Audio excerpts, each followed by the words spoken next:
안녕하세요, 여러분. 여러분은 무당이해선 안 될 저주, 양밥이란 것에 대해 알고 계신가요? 이 이야기는 그것에 대한 이야기입니다. 28살, 회사에 다니던 평범한 여자가 있었습니다. 부모님은 3년 전 교통사고로 갑자기 세상을 떠나셨죠. 성인인 자신과 아직 고등학생인 어린 여동생, 앞으로 남은 건 생전 부지런했던 부모님 덕에 10평대 아파트 한 채와 보험금, 그리고 예금이었습니다. 여자는 슬픔을 참으며 아직 어린 동생을 돌보며 살았습니다. 다음 해 봄, 여자는 고등학교 동창회에서 한 남자를 다시 만났습니다.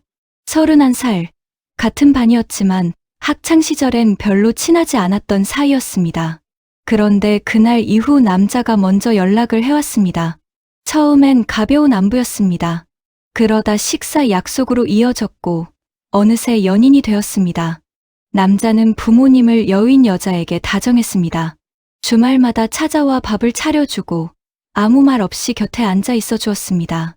여자는 오랜만에 누군가에게 기댈 수 있다는 안도감을 느꼈습니다. 1년이 흐르고 두 사람은 결혼을 약속했습니다. 여자는 예비씨 댁을 처음 방문했습니다. 오래된 작은 슈퍼를 운영하는 예비씨 부모님은 반갑게 맞아주었습니다. 예비 시어머니는 여자의 손을 꼭 잡고 말했습니다. 그동안 혼자 동생을 돌보느라 힘들고 외로웠지.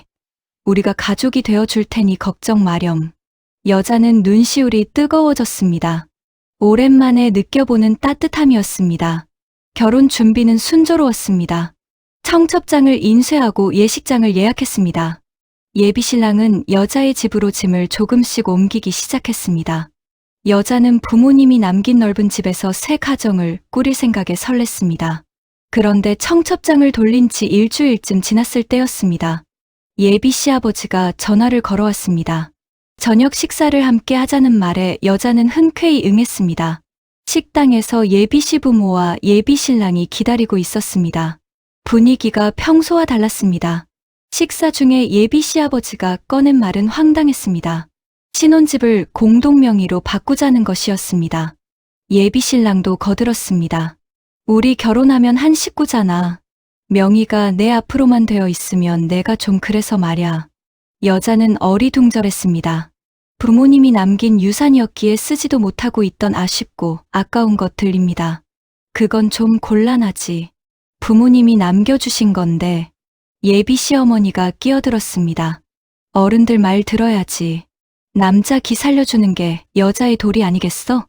여자는 말문이 막혔습니다. 결혼도 안 했는데 무슨 도리를 말하는 건지 이해가 되지 않았습니다. 너무 갑작스럽네요. 생각 좀 해볼게요. 며칠 후 예비 시부모가 여자의 집을 찾아왔습니다. 이번에는 요구가 더 구체적이었습니다. 예비 신랑 차를 바꿔주면 좋겠다는 것이었습니다. 10년 된 낡은 중고차를 몰고 다니는 게 안쓰럽지 않냐는 이유였습니다. 내가 받은 보험금으로 좀 보태줘. 우리도 요새는 슈퍼보단 편의점 같은 게 잘 된다니까 차려주면 좋겠고. 여자는 점점 불안해졌습니다. 부모님이 남긴 유산은 자신보단 동생을 위해 쓸 미천으로 계획했던 거였습니다. 쉽게 내줄 수 있는 돈이 아니었습니다. 예비 신랑에게 조심스럽게 말을 꺼냈습니다. 자기 부모님 말씀이 좀 과한 것 같지 않아? 예비 신랑은 대수롭지 않다는 듯 대답했습니다. 한 가족이 될 건데 우리가 좋은 게 너랑 처제한테도 좋은 거 아니겠어? 하지만 요구는 계속되었습니다. 예비 시댁 식구들은 사사건건 돈 이야기를 꺼냈습니다. 여자는 견딜 수 없었습니다. 어느 날 밤, 여자는 예비 신랑에게 단호하게 말했습니다. 우리 결혼 다시 생각해보자. 이건 아닌 것 같아. 예비 신랑의 표정이 굳어졌습니다. 다음 날부터 예비 시댁 식구들의 태도가 180도 바뀌었습니다. 전화가 빗발쳤습니다. 예비 시어머니는 울먹이는 목소리로 말했습니다. 우리가 너무 성급했구나. 공동명의만 하자. 다른 건 안 봐라. 여자는 냉정하게 거절했습니다. 이미 믿음이 깨진 상태였습니다. 그러자 태도가 돌변했습니다. 예비 시아버지가 전화로 고함을 쳤습니다. 독한 년. 부모가 없으니 이리 어른 말을 개무시하지. 예비 신랑도 문자를 보냈습니다. 내가 사람을 우습게 봐서 이렇게 된 거야. 후회할 거다. 여자는 셋의 번호를 차단했습니다. 하지만 한 달 동안 예비 시댁 식구들은 집 앞에 나타나거나 직장 근처에도 나타났습니다. 여자는 두려웠습니다. 어느 날 모르는 번호로 문자가 왔습니다. 나야, 그동안 미안했다. 내 거 짐 가지러 갈게. 여자는 마주치고 싶지 않아서 여동생과 함께 외출을 했다가 집에 돌아왔습니다. 현관문을 열어보니 여전히 그의 물건이 몇 가지 남아 있었습니다. 짐이 생각보다 많아서 남은 건 며칠 뒤에 가지러 갈게. 라고 온 문자가 생각났습니다. 이제 좀 편하게 살 수 있을까 하고 후련해하며 일상을 보냈습니다. 그런데 며칠 뒤부터 집안 공기가 달라졌습니다. 무겁고 끈적한 기운이 집으로 가는 아파트 복도를 가득 채우고 있었습니다. 여자는 천천히 신발을 벗고 안으로 들어갔습니다. 집 안은 뭔가 다를 게 없었습니다. 어머니의 손길이 닿았던 따뜻하고 깔끔한 인테리어 그대로였지만 공기 자체가 썩은 냄새 같은 걸 풍겼습니다. 창문을 열어도 냄새는 사라지지 않았습니다. 아니, 냄새라기보다는 기운이었습니다. 살갗에 닿는 공기가 차갑고 축축했습니다. 여자는 온 집안을 살폈습니다. 아무것도 없었습니다. 하지만 머리에선 느껴졌습니다.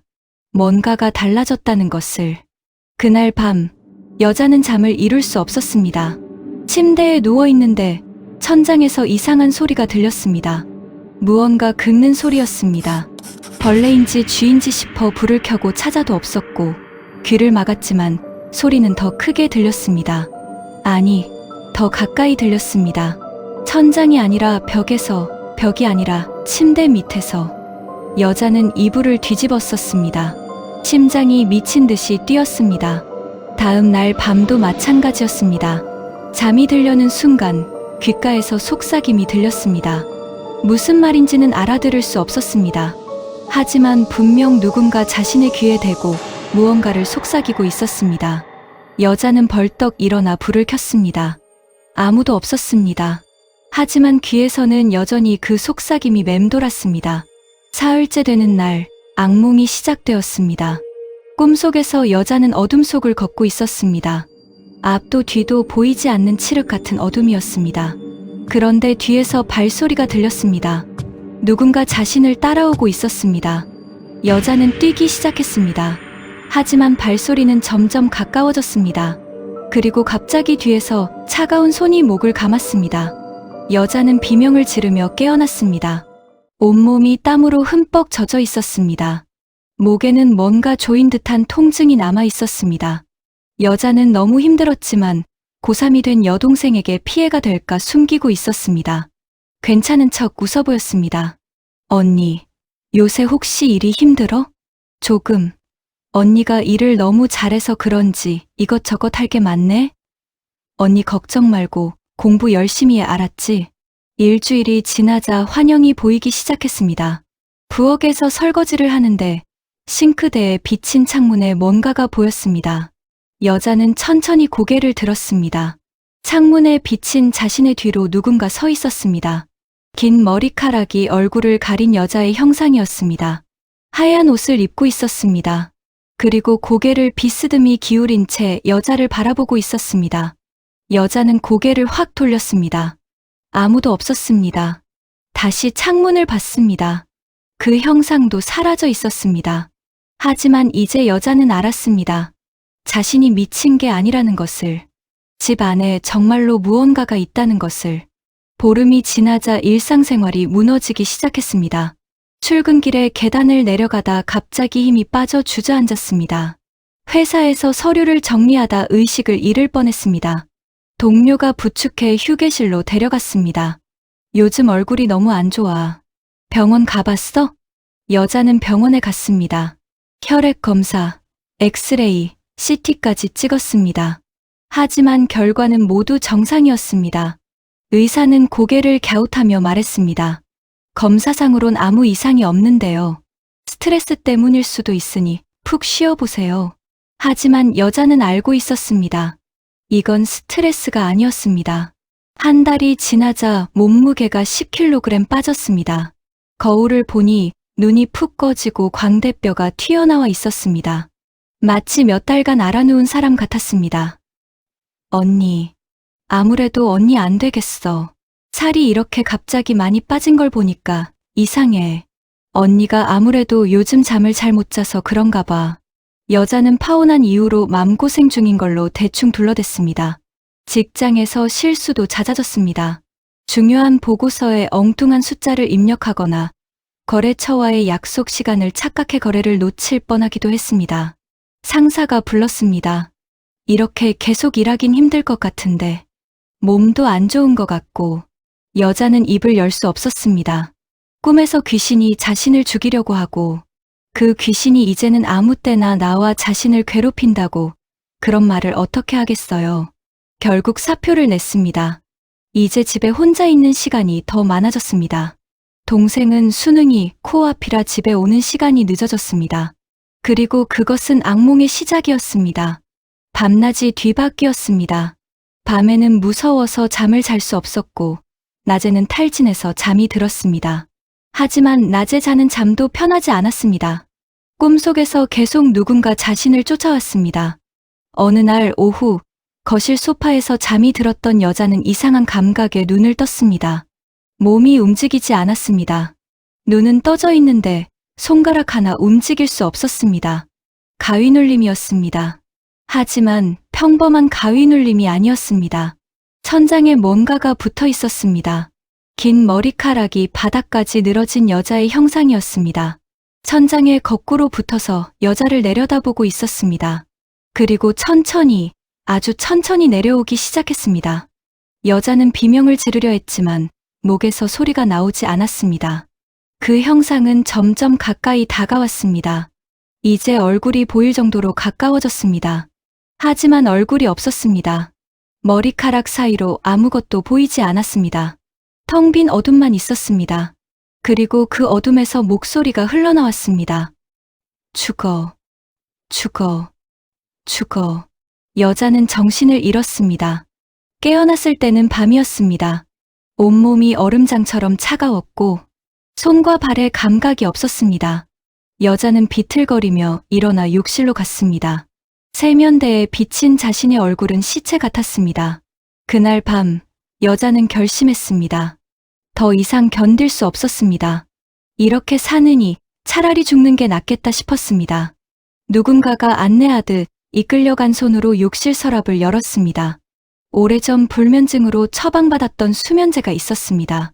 덜덜 떨리는 손으로 탈탈 털은 약을 물과 함께 삼켰습니다. 그리고 계속 삼켰습니다. 의식이 흐려졌고 여자는 바닥에 주저앉았습니다. 어둠이 밀려왔습니다. 마지막 순간 여자는 생각했습니다. 이제 끝이구나. 다음 날 아침 일어난 여동생은 욕실 바닥에 쓰러져 있는 여자를 발견하고 얼어붙었습니다. 손은 차갑고 입술은 파랗게 질려 있었습니다. 떨리는 손으로 119에 신고했습니다. 병원 응급실에서 깨어난 여자는 천장만 멍하니 바라봤습니다. 살아있다는 게 실감나지 않았습니다. 여동생과 친구가 손을 꼭 잡고 있었습니다. 눈물을 흘리고 있었습니다. 미쳤어. 왜 이런 짓을 한 거야? 여자는 대답하지 못했습니다. 무슨 말을 해야 할지 몰랐습니다. 언니 그렇게 힘들었어. 그러면 다시 오빠 붙잡아. 이번 기간 동안 고3인 여동생을 잘 다독여준 친구는 매일 같이 병원을 찾았습니다. 여자의 상태를 살피고 무슨 일이 있었는지 조심스럽게 물었습니다. 여자는 조금씩 이야기를 털어놓았습니다. 결혼이 깨진 일, 언젠가부터 겪은 이상한 일들. 친구는 고개를 끄덕이며 들었습니다. 그리고 며칠 뒤 다른 친구 한 명을 데려왔습니다. 얘 기억하지? 고등학교 동창이었던 은지. 여자는 기억을 더듬었습니다. 가물가물했지만 얼굴은 익숙했습니다. 은지라는 친구는 차분한 목소리로 말했습니다. 대충 들었어. 요즘 많이 힘들다고. 여자는 고개를 끄덕였습니다. 은지는 잠시 망설이다 말을 이었습니다. 실은 나 무당됐어. 내가 내 집에 한번 가봐도 될까? 여자는 놀랐습니다. 점잖고 조용하던 은지가 무당이라니 믿기지 않았습니다. 하지만 지푸라기라도 잡는 심정으로 동의했습니다. 퇴원 후 여동생이 학교 간 시간에 은지는 여자의 집을 방문했습니다. 현관에 들어서자마자 은지가 헛구역질을 했습니다. 얼굴이 창백해졌습니다. 기운이 진짜 독하네. 이거 보통 문제는 아닌 것 같다. 은지는 집 안을 천천히 둘러봤습니다. 거실에 들어서자 발걸음을 멈췄습니다. 눈을 감고 뭔가를 느끼는 듯 했습니다. 방울을 흔들고 부채질을 하며 무언가를 중얼중얼거렸습니다. 여기에 뭔가 있어. 은지는 거실 한쪽 벽을 유심히 살피기 시작했습니다. 그러더니 벽에 걸려있는 가족사진 앞으로 다가갔습니다. 생전에 부모님과 함께 찍은 가족사진이었습니다.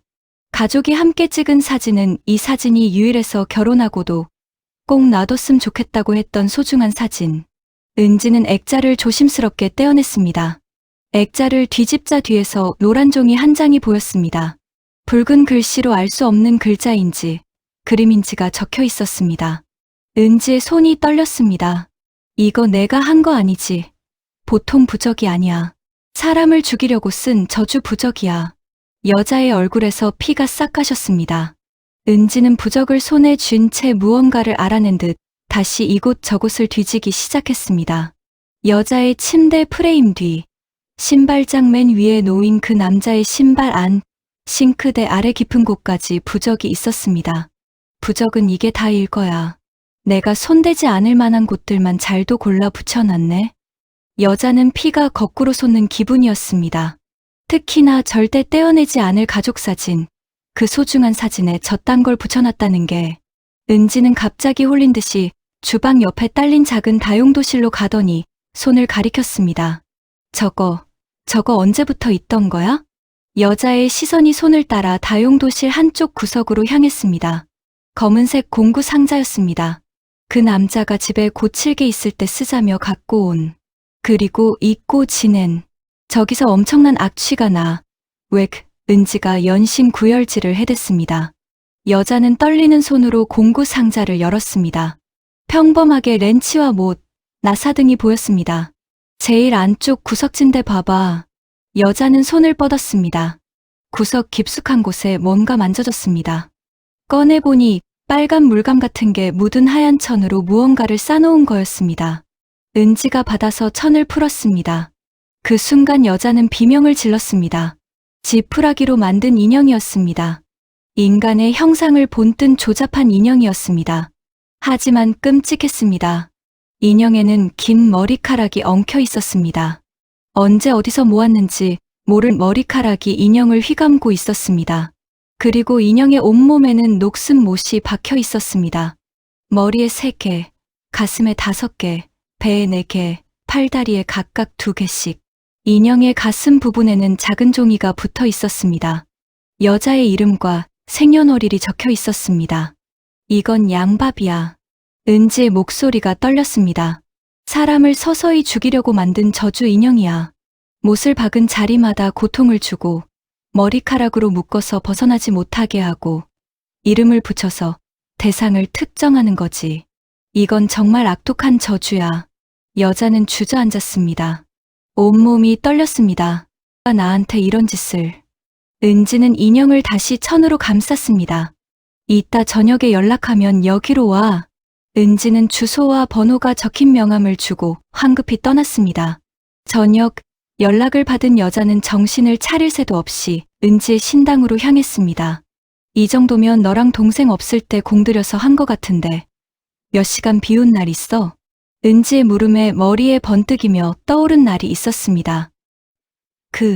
파혼한 애 걔가 짐 가지고 간다고 해서 아침부터 저녁까지 나가 있었어. 내가 말한 그날, 이 짐 가지러 온 날 이걸 숨겨놓은 거야.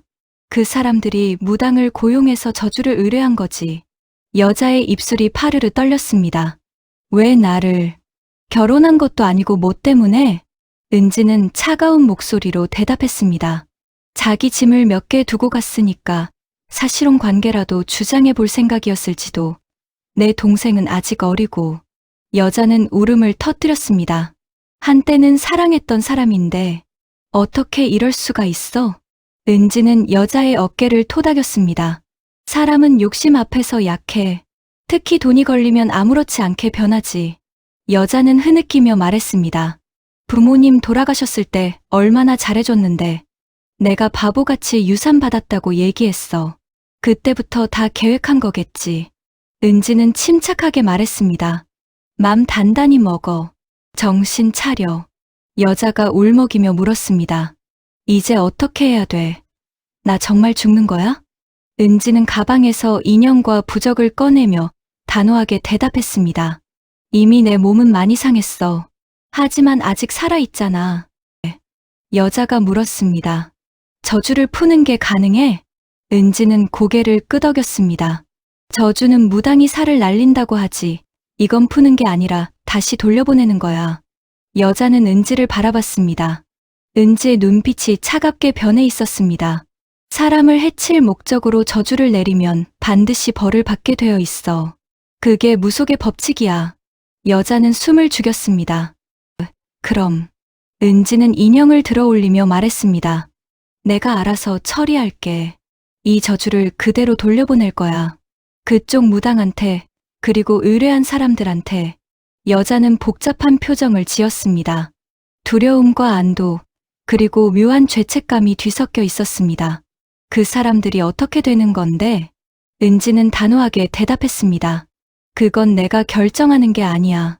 저주 자체가 결정하는 거지. 그 사람이 품은 악의만큼 다시 돌려받는 것일 뿐. 일렁이는 촛불들과 징소리, 북소리에 여자는 정신이 혼미해졌습니다. 부적을 태우고 절을 하고 알 수 없는 말들이 입 밖으로 나옴을 느꼈습니다. 오색기가 흔들거리고 이내 서름을 쏟아내며 끝났습니다. 잠깐 쉬면서 기다리고 있어. 이걸 처리해야지. 은지는 손에 든 지푸라기 인형을 들고 신당 안쪽에 다른 방으로 향했습니다. 알 수 없는 주문 소리와 칼 소리가 무섭게 들려왔습니다. 여자는 어깨를 감싸주며 고개를 파묻었습니다. 이 모든 게 현실인지 꿈인지 믿기지 않았습니다. 돌아가. 은지의 쩌렁한 고함 소리가 들렸고 놀라 고개를 든 여자의 눈에 촛불들이 격렬하게 흔들리는 게 보였습니다. 은지의 목소리는 점점 커졌고 너의 어머니에게 돌아가라. 그 순간 촛불이 일제히 꺼졌습니다. 어둠이 신당 안을 가득 채웠고 여자는 비명을 지를 뻔했습니다. 하지만 이상하게도 두렵지 않았습니다. 오히려 무언가 빠져나가는 느낌이었습니다. 잠시 후 은지가 불을 켰습니다. 얼굴이 땀으로 흠뻑 젖어 있었습니다. 지친 표정이었습니다. 끝났어. 여자는 조심스럽게 물었습니다. 정말 끝난 거야? 은지는 고개를 끄덕였습니다. 또 돌려보냈어. 인형이 담긴 그릇을 보니 물이 새까맣게 변해 있었습니다. 은지는 그것을 봉투에 담으며 말했습니다. 이건 내가 태워서 처리할게. 넌 이제부터 정상적인 생활로 돌아가면 돼. 여자는 안도의 한숨을 쉬었습니다. 은지네에서 돌아온 후 집 안 분위기가 완전히 달라졌습니다. 무겁던 공기가 맑아졌습니다. 축축하던 기운이 사라졌습니다. 여자는 깊은 숨을 들이쉬었습니다. 오랜만에 제대로 숨을 쉬는 느낌이었습니다. 그날 밤, 여자는 오랜만에 편안한 잠을 잤습니다. 악몽도 없었습니다. 속삭임도 들리지 않았습니다. 환영도 보이지 않았습니다. 다음 날 아침 눈을 떴을 때 여자는 울었습니다. 살아있다는 게 이렇게 감사할 수가 없었습니다. 며칠이 지나자 몸도 회복되기 시작했습니다. 식욕이 돌아왔습니다. 잠도 푹 잘 수 있었습니다. 거울을 보니 얼굴에 혈색이 돌아오고 있었습니다. 일주일이 지나자 집 밖으로 나갈 수 있었습니다. 산책을 하고 카페에 앉아 커피를 마셨습니다. 평범한 일상이 이렇게 소중한 줄 몰랐습니다. 한 달이 지나자 여자는 새 직장을 구하기 시작했습니다. 이력서를 넣고 면접을 봤습니다. 작은 회사에 합격했습니다. 2달이 지나자 일상이 완전히 돌아왔습니다. 출근하고, 일하고, 퇴근하고, 친구들을 만났습니다. 그 끔찍했던 시간이 마치 악몽처럼 느껴졌습니다. 하지만 완전히 잊을 수는 없었습니다. 가끔 밤에 혼자 있으면 그때 일이 떠올랐습니다. 예비 신랑의 얼굴이, 예비 시댁 식구들의 탐욕스러운 눈빛이 기억났습니다. 그리고 그들이 어떻게 되었을까 궁금했습니다. 은지는 저주를 돌려보냈다고 했습니다. 그렇다면 그들에게 무슨 일이 벌어진 걸까? 여자는 알고 싶지 않았습니다. 하지만 동시에 알고 싶었습니다. 다시 평온한 일상을 되찾고 있던 여자는 집에서 저녁을 먹고 있었습니다. 텔레비전을 보며 평범한 시간을 보내고 있었습니다. 휴대폰이 울렸습니다. 고등학교 동창인 수진이었습니다. 야, 나 수진이야. 한동안 연락이 뜸했던 반가운 친구였습니다. 수진아, 오랜만이다. 수진은 잠시 머뭇거리더니 말했습니다. 아프다던 건 괜찮아. 저번 주에 동창회 있었던 거 기억하지? 여자는 고개를 끄덕였습니다. 동창회에 나갈 여력이 없었습니다. 이제 좀 괜찮아. 무슨 일 있었어? 수진의 목소리가 낮아졌습니다. 너, 그 재훈이 있잖아. 여자의 손이 멈췄습니다. 재훈, 결혼하기로 했던 그 남자의 이름이었습니다. 수진은 조심스럽게 말을 이었습니다. 걔 동창회 안 나왔거든. 그래서 같은 동네 사는 민수한테 물어봤는데 여자는 숨을 죽였습니다. 걔네 어머니가 돌아가셨대. 한 달 전쯤. 여자의 심장이 쿵 내려앉았습니다. 갑자기 잠자다가 돌아가셨대. 아침에 보니까 돌아가셨다는 거야. 자는 사이에 심장마비 왔다는 것 같아. 여자는 입술을 깨물었습니다. 그리고 재훈이 걔도. 수진의 목소리가 더욱 낮아졌습니다. 요즘 이상졌다더라. 어머니 3일장 치른 뒤부터 누가 자기를 죽이려 한다고 계속 중얼거리고 집 밖으로도 안 나와서 다들 못 본 지 꽤 됐다나? 여자는 말을 잇지 못했습니다. 근데 걔가 강에 뛰어내렸대. 여자는 휴대폰을 떨어뜨릴 뻔했습니다. 뭐, 언제? 수지는 한숨을 쉬었습니다. 저번 주, 동창회 이틀 전인가? 다행히 지나가던 사람이 구조해서 병원에 입원해 있대. 계속 헛소리를 한다던데, 뭐가 자기를 쫓아온다고. 여자는 손으로 입을 막았습니다. 민수가 병문안 갔었는데 완전히 딴 사람 같았대. 눈빛도 이상하고 계속 허공을 보면서 중얼거려서 좀 무서웠다고 하더라.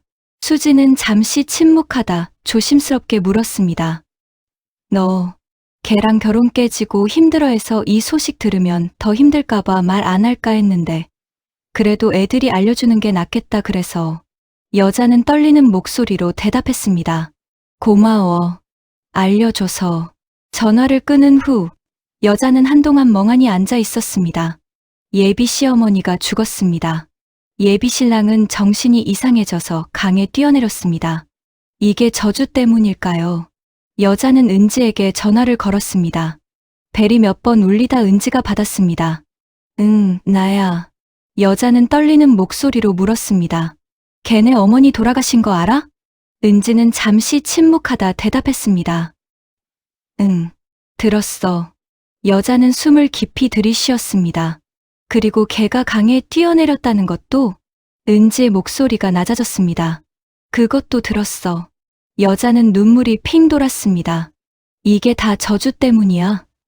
내가 원해서 이렇게 된 거야? 은지는 단호하게 대답했습니다.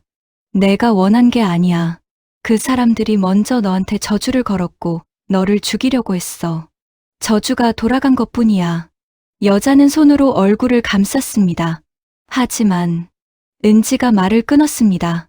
하지만 뭐, 내가 죄책감을 느낄 필요 없어. 내가 아무것도 안 했으면 넌 지금 죽어 있거나 미쳐 있을 거야.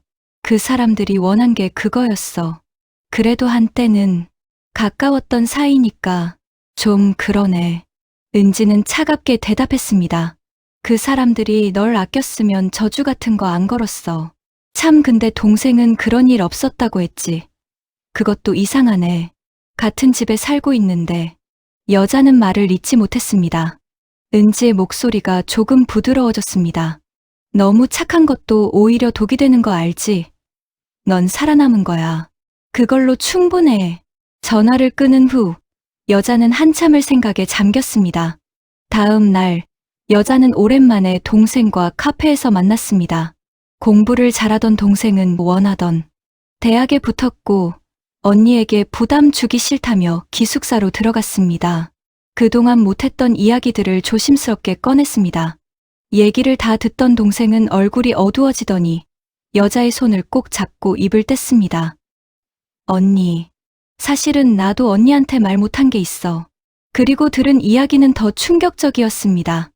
예비 신랑이 여자 모르게 결혼 준비 전부터 여동생에게 은근한 눈빛을 보내왔다는 겁니다. 눈치 없던 여자는 그저 친동생처럼 아껴주는 줄 알았던 행동들이 사실은 그게 아니었던 겁니다. 언니 그때 수진 언니네랑 술 많이 먹고 들어왔던 날 기억나?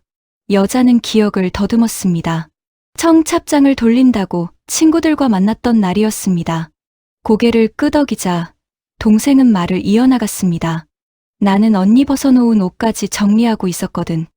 그 자식이 언니 방에 눕혀놓고 나오더니 뒤에서 껴안았어. 여자의 손에 힘이 들어갔습니다. 그래서 혹시 아니지, 괜찮은 거지? 다행히 내가 저항하니까 걱정하는 일은 없었어. 여자는 안도의 한숨을 내쉬었습니다. 언니한테 말하지 왜 말 안 했어. 술 먹어서 그런 거라고 싹싹 빌기도 했고 언니 행복한 모습 보라면서 내가 이 일을 말하면 언니도 불행해질 거고 자기도 죽어버릴 거라고. 이렇게 말하며 여동생은 고개를 푹 숙였습니다. 여자는 동생이 옆으로 가 동생을 꼭 안아줬습니다. 은지가 했던 말이 떠오르는 순간이었습니다. 너무 착하기만 해도 독이 되는 거 알지? 내가 너무 바보 같았어. 언니한테 미리 알렸더라면 그런 일을 겪지 않았을 텐데. 아니야. 우리 잘못은 없어. 그 인간들이 나쁜 거지. 아까워서 손도 못 댄 부모님의 유산과 하나뿐인 자신의 여동생을, 그것도 미성년자를 건들려 한 쓰레기에게 걸맞는 최후였구나 생각이 들었습니다. 앞으로는 우리 이런 일 있으면 꼭 서로 털어놓고 상의하자. 둘은 어렸을 때처럼 손가락을 걸었습니다. 일주일이 지났습니다. 여자는 일상으로 돌아갔습니다. 출근하고 일하고 친구들을 만났습니다. 하지만 가끔 밤에 혼자 있으면 그때 일이 떠올랐습니다. 예비 시어머니의 갑작스러운 죽음, 예비 신랑의 투신, 저주를 의뢰한 사람들이 저렇게 됐다면 과연 그 저주를 행한 무당은 어떻게 되었을까요? 사람을 해하는 저주를 건 대가는 의뢰인보다 시행자에게 더 크게 돌아간다고 합니다. 신의 대리자라는 무속인이 신을 거역하고 사람을 해쳤다면 그에게는 어떤 벌이 내려졌을까요?